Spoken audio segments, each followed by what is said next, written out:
इस लेसन में मैं आपको मैट्रिसेस एंड डिटर्मिनेंट्स के बारे में बताऊंगी और कुछ क्वेश्चन भी सॉल्व करेंगे ताकि आपका कॉन्सेप्ट ज़्यादा क्लियर हो जाए मैट्रिसेस से रिलेटेड।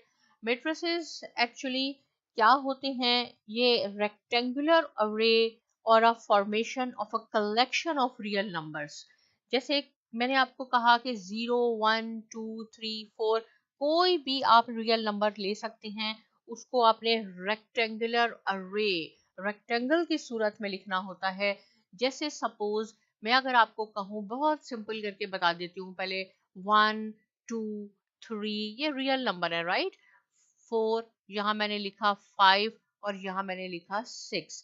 इसके बाद क्या करना होता है? आपने इसको एनक्लोज्ड करना होता है, यानी इनको बंद करना होता है लार्ज ब्रैकेट में, ये आपका मैट्रिक्स बन जाता है, राइट।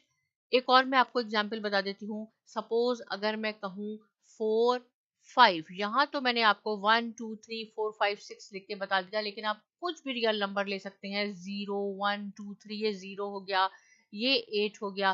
फिर आपने क्या करना है? ये कंपल्सरी है कि आपने इसको इनक्लोज्ड करना है ब्रैकेट में। ये आपका मैट्रिक्स बन गया। इसको हम मैट्रिक्स कहते हैं, रेक्टेंगुलर अरे ऑफ अ फॉर्मेशन। देखें, और रेक्टेंगुलर इसको क्या करते हैं? इसको हम डिनोट करते हैं यानी रिप्रेजेंट करते हैं कैपिटल लेटर से। A B C D X Y Z Z कुछ भी हो, लेकिन हम इसको रिप्रेजेंट करते हैं कैपिटल लेटर से।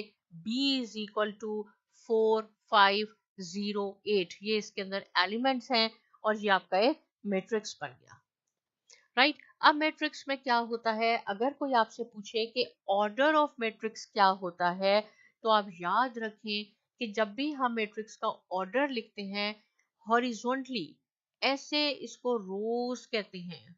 ये एक रो हो गई, ये सेकंड रो हो गई, इसको हम कहते हैं, सपोज मैं लिख देती हूँ R1 R2। इस मैट्रिक्स में दो रोज हैं आपके पास और वर्टिकली इसको हम कॉलम कहते हैं। ये देखें, ये कॉलम्स हैं, तो ये C1 C2 C3, इस मैट्रिक्स में 3 कॉलम्स हैं, 2 रोज हैं। लेकिन अगर कोई आपसे पूछे कि इसका ऑर्डर क्या है, तो आपने लिखना है 2/3। याद रखें कि मैट्रिक्स में पहले आपने रोज लिखनी होती है। 2 रिप्रेजेंट करता है रोज को कि इसमें 2 रोज हैं, और 3 रिप्रेजेंट करता है कि इसमें कॉलम कितने हैं, इसमें 3 कॉलम्स हैं। इसका क्या ऑर्डर होगा? देखें, बहुत इजी है। पहले ये देखें, एक रो और ये सेकंड रो, हॉरिजॉन्टली रोज हैं, तो आपने पहले रोज लिखनी होती हैं। इसका ऑर्डर क्या है? इसका ऑर्डर हो गया 2। और कॉलम्स कितने हैं? ये एक कॉलम है, एक ये कॉलम है, 2 कॉलम है, तो ये मैट्रिक्स है 2/2, राइट। ओके, और मैंने आपको क्या बताया कि मैट्रिक्स को हम रिप्रेजेंट करते हैं कैपिटल लेटर से। ये बात हमने सीख ली, मैट्रिक्स सीख लिया, ऑर्डर ऑफ मैट्रिक्स सीख लिया। अब मैं आपको बताती हूँ कि अगर आपके पास दो मैट्रिक्स हैं, तो वो उसमें इक्वल मैट्रिक्स कैसे होंगे। इक्वल मैट्रिसेस, मैट्रिक्स जो है वो सिंगुलर है, मैट्रिसेस उसका प्लूरल है। तो इक्वल इक्वल मैट्रिक्स करने हैं हमने। सपोज अगर आपके पास दो मैट्रिक्स हैं, एक में मैं लिख देती हूँ बहुत सिंपल करके ताकि आपको क्लियर हो जाए, और आगे इससे रिलेटेड कुछ क्वेश्चन भी मैंने लिखे हुए हैं, वो भी हम सॉल्व करेंगे। ये है 1 2। सबसे पहले आपने देखना है कि दो मैट्रिक्स इक्वल हैं, तो वो सेटिस्फाई करना चाहिए उनको। दो कंडीशन है जो उनको सेटिस्फाई होती है। नंबर 1 कंडीशन है कि उनका ऑर्डर सेम होना चाहिए, ऑर्डर सेम, राइट। ऑर्डर क्या होता है? पहले आपने देखनी है रोज। इस मैट्रिक्स की कितनी रोज है? 2 रोज हैं, तो आप कह देंगे 2/1, और एक इसमें कॉलम है। सिमिलरली इसमें 2 रोज हैं और एक कॉलम है, तो पहली कंडीशन है कि दोनों कंडीशन सेटिस्फाई होंगे तो वो मैट्रिक्स इक्वल होंगे, अदरवाइज वो इक्वल नहीं होंगे। तो फर्स्ट कंडीशन तो सेटिस्फाई हो गई, ये भी 2/1 है, ये भी 2/1 है। 2 रिप्रेजेंट करता है रोज को, 1 रिप्रेजेंट करता है कॉलम को। और सेकंड कंडीशन क्या होनी चाहिए? Corresponding entries are equal, right. Corresponding entries should be equal. इसका क्या मीनिंग हुआ? इसका मीनिंग हुआ, देखें ये 1 है तो इसकी कॉरेस्पॉन्डिंग एंट्री ये 1 है, ये 2 है तो इसकी कॉरेस्पॉन्डिंग एंट्री ये है, ये दोनों भी सेम होनी चाहिए तो आपके मैट्रिक्स इक्वल होंगे। आप यहां लिख सकते हैं A is equal to B। एक और क्वेश्चन मैं आपको बताती हूँ ताकि कॉन्सेप्ट और आपका क्लियर हो जाए। सपोज अगर आपके पास एक C मैट्रिक्स है लाइक दिस, ये है आपके पास 4, यहाँ पे मैं लिख देती हूँ 0, ये है 2 और ये है 3, राइट। डी को ले लें, एक सेकेंड है, यहां मैं लिख देती हूँ 2 प्लस 2 0 और यहाँ 1 प्लस 1 2 प्लस 1। अगर कोई आपसे कहे कि ये दो मैट्रिसेस हैं, ये इक्वल हैं कि नहीं है, तो आपने देखना है सबसे पहले उसका ऑर्डर देखना है। दो कंडीशन सेटिस्फाई होनी चाहिए जो हमने पहले डिस्कस किए कि ऑर्डर सेम होना चाहिए और उसकी कॉरेस्पॉन्डिंग एंट्रीज भी सेम होनी चाहिए।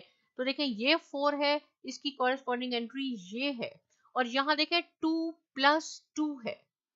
तो मैं इस डी मैट्रिक्स को, और हम कैसे मैट्रिक्स को कैसे लिख सकते हैं, 2 प्लस 2 4 हो जाएगा, ये 0 है, 1 प्लस 1 ये 2 हो जाएगा, 2 प्लस 1 ये 3 हो जाएगा। अब आप देख सकते हैं कि इसका ऑर्डर आप देख लें पहले क्या होगा, 1 रो, ये सेकेंड रो, 2 रोज हैं, कॉलम कितने हैं, 2 कॉलम्स हैं, ये तो इसमें हो गया। इसमें कितने हैं, 2 रोज हैं, कितने कॉलम्स हैं, 2 कॉलम्स हैं। फर्स्ट कंडीशन सेटिस्फाई हो गई कि दोनों 2 बाई 2 के मैट्रिसेस हैं। सेकेंड कंडीशन क्या है कि इनके कॉरेस्पॉन्डिंग वैल्यूज देखिए, पहली क्या है यहाँ 4, ये भी 4 है, ये 0, ये भी 0 है, ये 2 है, ये भी 2 है, सिमिलरली ये 3 है, ये भी 3 है। इट मींस आप लिख सकते हैं C is equal to D, right. अगर ये क्वेश्चन आपका ऐसे लिखा हो, सपोज सी तो आपके पास एज इट इज जैसे ये मैंने बताया 4 0 2 और 3 है, और डी अगर आपके पास ऐसे लिखा होगा सपोज 2 2, राइट, 2 3, तो ये आपने आपस में ऐड नहीं करने। देखिए यहाँ साइन था, 2 प्लस 2 हमने ऐड किया था, यहाँ 1 प्लस 1 ऐड है, यहाँ कोई साइन नहीं है, इसका ऑर्डर तो सेम है। देखें ये 2 2 2 बाई 2 2 बाई 2, ये भी ये है, 2 इसमें रोज है और 2 कॉलम्स है, ऑर्डर सेम है, लेकिन इसकी कॉरेस्पॉन्डिंग एंट्रीज सेम नहीं है। ये 4 है, ये 2 है, ये 0 है, ये 2 है, इसलिए आप लिखेंगे C is not equal to D। अगर दोनों आपने देखने हैं कि मैट्रिसेस इक्वल हैं तो दो कंडीशन है, पहला है कि उसका ऑर्डर सेम होना चाहिए, सेकंड है कि उसकी कॉरेस्पॉन्डिंग एंट्रीज भी सेम होनी चाहिए। अगर ये ऐसे करके प्लस प्लस लिखा है तो आप इसको प्लस जरूर करेंगे, लेकिन अगर ये थोड़े फासले पे लिखे हैं और इस पे कोई साइन नहीं है तो आपने इसको बिल्कुल प्लस माइनस नहीं करना, राइट। ये मैंने आपको कॉन्सेप्ट दिया। अब हम एक्सरसाइज शुरू करते हैं और हम 1 बाय 1 क्वेश्चन सॉल्व करते हैं, आपको बिल्कुल कॉन्सेप्ट क्लियर हो जाएगा। देखिए पहला क्वेश्चन है, find the order of the following matrices. Order मैंने आपको बिल्कुल बता दिया है कि पहले आपने रोज देखनी है, ये रोज हैं, ये आपके पास कॉलम्स हैं, तो पहले आपने रोज लिखनी है, फिर आपने कॉलम्स लिखने हैं। 2 बाय 2 मैट्रिक्स है ये, राइट। इसका क्या है, ये भी देखिए, पहले रोज ऑलवेज पहला होगा 2, कॉलम भी आपके पास 2 हो गए। इसमें क्या है आपके पास, रोज कितनी है, 1 रो है, देखिए 1 रो है और कॉलम आपके पास है 2 1 2, तो ये मैट्रिक्स है 1 बाय 2। इसको देख लें, इसमें कितनी रोज है आपके पास, 1 2 3, 3 रोज, कॉलम आपके पास है 1, देखिए एक कॉलम है आपके पास। यहां देख लें 1 2 3, 3 रोज हो गई, कॉलम कितने हो गए आपके पास 2, ये हो गया 1, ये हो गया 2। इसमें 1 कॉलम 1 रो, राइट, 1 एलिमेंट है, ये 1 बाय 1। तो ये आपने सीखा कि ऑर्डर ऑफ मेट्रिसेस कैसे होता है। पहले आपने रोज लिखनी होती हैं, फिर आपने कॉलम लिखने होते हैं। इसमें देख ले जी क्या है आपके पास, और मेट्रिसेस को याद रखें कि कैपिटल लेटर से डिनोट करते हैं और उसको इनक्लोज करते हैं लार्ज ब्रैकेट में। ये 3 by 3 का मेट्रिक्स हो गया आपके पास, 3 by 3।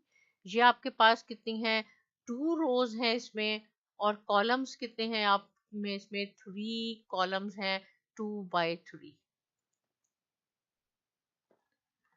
ओके, अब नेक्स्ट क्वेश्चन है आपके पास, यहाँ हमने सॉल्व करना है which of the following matrices are equal. देखिए मैंने इक्वल का आपको बताया है कि उसका ऑर्डर सेम होना चाहिए। सेकंड कंडीशन है कि उसके कॉरेस्पॉन्डिंग वैल्यूज भी सेम होने चाहिए। तो सबसे पहले मैं इसका ऑर्डर लिख लेती हूँ। इसका ऑर्डर है 1 by 1। कैसे लिखा, 1 row 1 column। इसका क्या होगा, ये हो जाएगा 1/2। और सी क्या हो जाएगा, देखें यहाँ माइनस है आपके पास, तो ये हो जाएगा 3। इसकी वैल्यू हो जाएगी हमारे पास 3, इसकी वैल्यू हो जाएगी। और ये मेट्रिसेस हो जाएगा 1/1। ये हमारे पास है 1/2। इसका सेकंड पार्ट यही क्वेश्चन है, लेकिन इसका कुछ हिस्सा मैंने यहाँ पे भी लिखा हुआ है। ई का क्या है, ई आपके पास है 2/2। ये आपके पास क्या है, एफ है आपके पास 2/1। ठीक है, देखिए यहाँ माइनस हो गया, तो जी एक्चुअली क्या बन जाएगा, ये हो जाएगा 2 और 6। ये ऐसे है, तो इसका 2/1। और एच क्या बन जाएगा आपके पास, एच हो जाएगा 2/2, इसका ऑर्डर है। आई का क्या हो जाएगा, आई आपके पास ऐड हो जाएगा, देखिए ये हो जाएगा 3 और यहाँ हो जाएगा 5। क्यों ऐसा हो गया, क्योंकि यहाँ प्लस का साइन है। सिमिलरली जे भी आपके पास चेंज हो जाएगा, जे हो जाएगा आपके पास, मैं यहाँ लिख देती हूँ 4, 0, 6 और 2। तो इसका बन गया 2/2। अब हम मैच कर लेते हैं कि जो एक जैसी हैं, जिनका ऑर्डर भी सेम है और जिसके एलिमेंट्स भी सेम है। सबसे पहले हम देखते हैं ए से, देखें ये 1/1 है 3, ये सी भी यही है, 5 - 2 3 आ गया। तो हम लिख सकते हैं इसमें कि A is equal to C. हमने प्रूव करना है कि कौन से which of the following matrices are equal. तो ए और सी आपस में सेम है, राइट, ए और सी सेम हो गए। आगे चलते हैं, यहां कौन कौन से होंगे, बी और आई। देखिए मैं आपको बताती हूँ, बी इज इक्वल टू आई। अब आई को देख लें, आई पे हमारे पास क्या है, यहाँ है 3 और 5। ये देखिए 3 और 3 + 2 5 हो गए, तो 1/2 का ऑर्डर बना इसका, 1/2। अब बी को भी चेक कर ले, बी भी यही है, देखें 3 और 5 1/2। और कौन कौन से इक्वल हो गए हमारे पास हो गए E is equal to H is equal to J। इन तीनों को भी देख लें, E देखें ये है, E है 4, 0, 6 एंड 2। H है हमारे पास 4, 0, 6 एंड 2। J है हमारे पास 4, 0, 6 एंड 2। 2/2 के हैं फर्स्ट कंडीशन, सेकंड उसके कॉरेस्पॉन्डिंग वैल्यूज भी सेम है, तो ये तीनों आपस में इक्वल हो गए। और लास्ट हमारे पास है F is equal to G। F कहाँ है, ये देखें 2, 6। G भी हमारे पास 2, 6 है। ये इसमें दिया हुआ था 3 - 2, लेकिन हमने इसको सॉल्व किया और फिर हमने देखा ये बिल्कुल एग्जैक्ट सेम होगा, इनका ऑर्डर भी सेम है, इसकी कॉरेस्पॉन्डिंग वैल्यूज भी सेम है। तो B is equal to I, E is equal to H is equal to J और F is equal to G, ये आपस में इक्वल हैं। लास्ट क्वेश्चन करते हैं इस एक्सरसाइज का, जो बहुत इंपॉर्टेंट क्वेश्चन है। इसमें आपने A, B, C, D की वैल्यूज फाइंड आउट करनी है।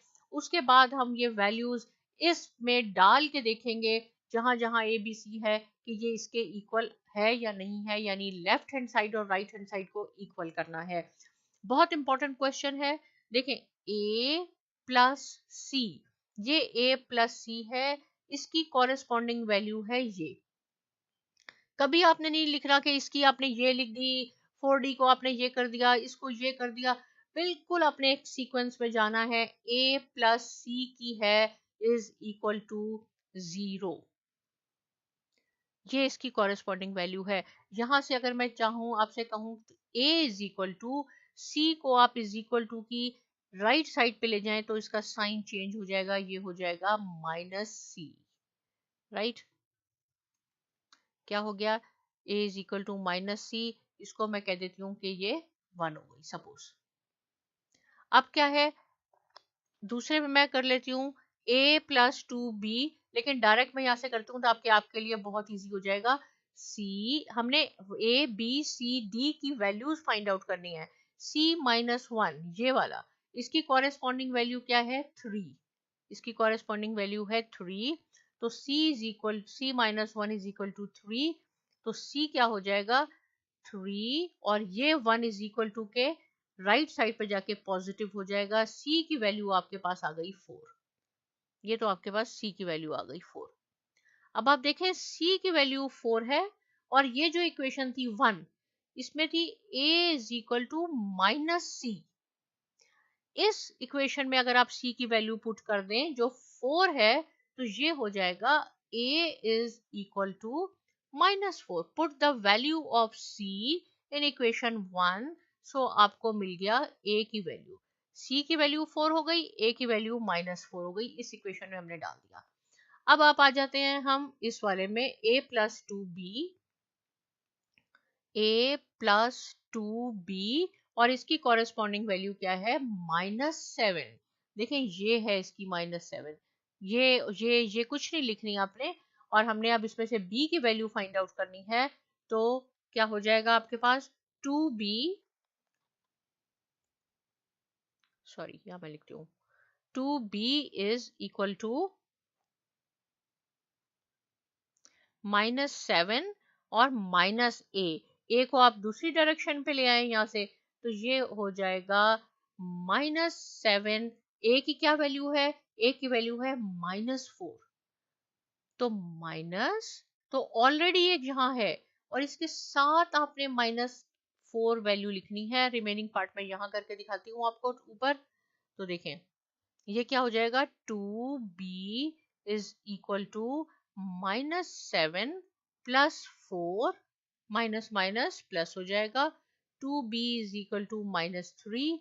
हमें b की वैल्यू फाइंड आउट करनी है, तो हो जाएगा -3/2, क्योंकि ये 2 यहाँ मल्टीप्लाई हो रहा है, राइट साइड पे जाके ये डिवाइड हो जाएगा, इसको आप सिंप्लीफाई कर दें, ये हो जाएगा -1.5। ये b की वैल्यू आ गई, a की वैल्यू भी हो गई, b की भी, c, अब d रह गया। अब हमारे पास क्या है 4d -6 is equal to 2d। कैसे, मैंने कहां से लिखा, बिल्कुल आपने नहीं घबराना, ये है 4d -6, इसकी कॉरेस्पॉन्डिंग वैल्यू है ये। अब हमने यहाँ पे जो d है उसको एक साथ ले आए 4d, इस 2d को आप इज इक्वल टू के यहाँ ले आए तो ये -2d हो जाएगा। 6 को आप इज इक्वल टू के इधर ले जाएं ताकि d वाले एक साथ हो जाएं, 2d इज इक्वल टू 6 और d इज इक्वल टू 3, यानी ये 6/2 हो जाएगा, तो 3 d की वैल्यू भी आ गई। ये आपका क्वेश्चन तो सॉल्व हो गया, a is equal to -4, a b c d। अब हम इसको इसमें आप पुट करके देख लें तो ये आपका लेफ्ट हैंड साइड और राइट हैंड साइड इक्वल आना चाहिए। देखें a प्लस सी, पहले यहाँ पे क्या था आपके पास a plus C,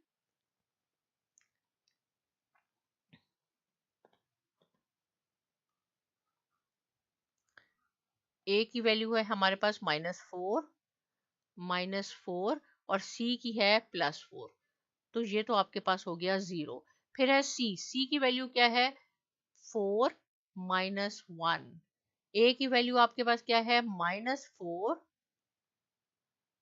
plus 2b, और b की वैल्यू है -1.5, राइट। और यहाँ पे आपके पास हो जाएगा 4, d की वैल्यू है 3 -6, तो आप इसको आप करके देख लें, ये बिल्कुल एग्जैक्ट सेम आएगा, 0 -7 3 और ये 2d। एक्चुअली यहाँ पे आपके पास आएगा 12, राइट। यहाँ पे थोड़ा सा इन्होंने ट्रिक की है आपके साथ ताकि आपको कंफ्यूज कर लें, लेकिन आपने कंफ्यूज बिल्कुल नहीं होना, क्योंकि ये देखें ये 2d है, यहाँ तो 2d लिख दिया और हमारे पास 12 आ रहा है, कोई बात नहीं, क्योंकि डी की वैल्यू आपके पास 3 आई है, आप यहाँ 3 लिख दें तो 3 2 टाइम्स 6 हो जाएगा, और यहाँ पे भी आपके पास, सॉरी मैंने 12 हो गया, 4 3 टाइम 12 माइनस 6, ये भी 6 है, राइट। तो ये आपके पास प्रूव हो गया, हमने ये प्रूव किया कि ए की वैल्यू बी, सी और डी, राइट। ये हमारी फर्स्ट एक्सरसाइज कंप्लीट होती है मैट्रिसेस की। इससे रिलेटेड कोई क्वेश्चन है आप कमेंट सेक्शन में जरूर लिखिए, और साइमा एकेडमी को सब्सक्राइब करना बिल्कुल ना भूलिए। बहुत शुक्रिया।